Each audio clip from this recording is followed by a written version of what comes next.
প্রিয় ভাইরা, গুরুত্বপূর্ণ একটা প্রশ্ন। ইসলামী ব্যাংক বলতে বাংলাদেশে এখন অনেকগুলো ইসলামী ব্যাংক আছে। এই ইসলামী ব্যাংকগুলোতে টাকা রেখে আমরা তার লভ্যাংশ ভোগ করতে পারবো কিনা, এ বিষয়ে ওলামায়ে কেরামের একাধিক মত আছে।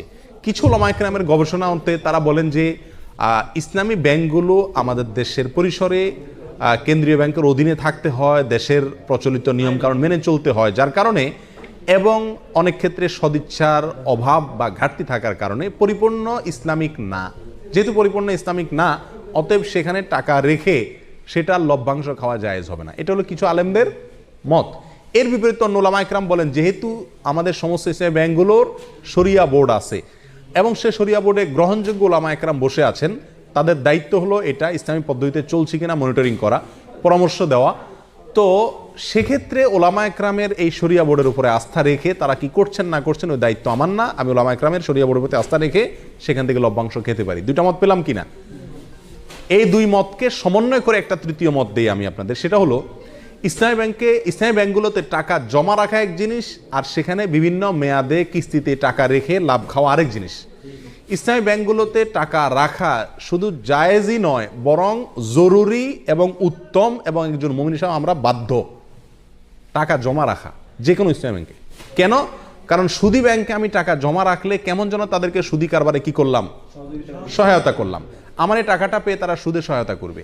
ইসলামী ব্যাংকগুলো আর কিছু করুক আর না করুক, একটা কাজ তো তারা করবে, সেটা কি? আমার এই টাকাটা নিয়ে সুদ যে হারাম, এই একটা কনসেপ্ট ইসলামী ব্যাংকগুলো বাংলাদেশে বিস্তার করছে কি করে নেই? অন্য ব্যাংকগুলোতেও বলে কয়ে ঘুষ দিয়ে ঘোষণা দিয়ে কি দেয়, সুদ দেয়। আর সুদ যে হারাম, এই কনসেপ্টটা ইসলামী ব্যাংকগুলো বাংলাদেশে একরকম প্রতিষ্ঠিত করছে। বাস্তবায়ন যাই হোক, এটা জানাইছে, এলেমটা তারা প্রচার করছে। স্বীকৃতি এবং স্লোগান হলো তারা সুদমুক্ত ব্যাংকিং চায়।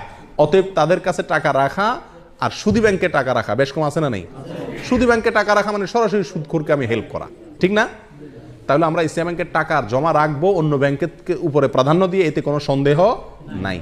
দ্বিতীয় হলো টাকা বিভিন্ন পলিসিতে রেখে সেখান থেকে কি খাওয়া, লাভ খাওয়া। এটা হালাল কিনা তার জন্য বলেছি ওলামায়ে কেরামদের একটি মত।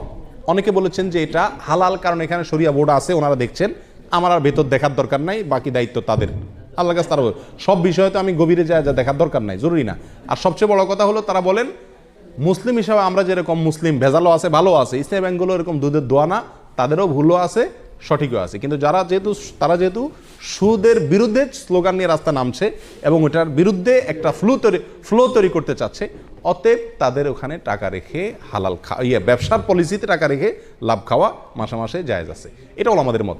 অন্য ওলামায়ে কেরাম বলেন যে না, পরিপূর্ণভাবে ইসলামীভাবে চলতে পারে না, বাধা আছে, অথবা সদিচ্ছার অনেক ক্ষেত্রে অভাব আছে, এই জন্য না জায়েজ।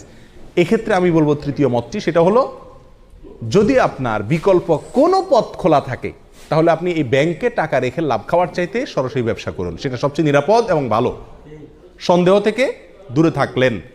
আর যদি অন্য কোনো সমস্ত উপায়গুলো বন্ধ হয়ে যায়, তাহলে ইনশাআল্লাহ বিদিনিল্লাহ এটা পরিপূর্ণ হারাম হবে না। আল্লাহু আ'লাম।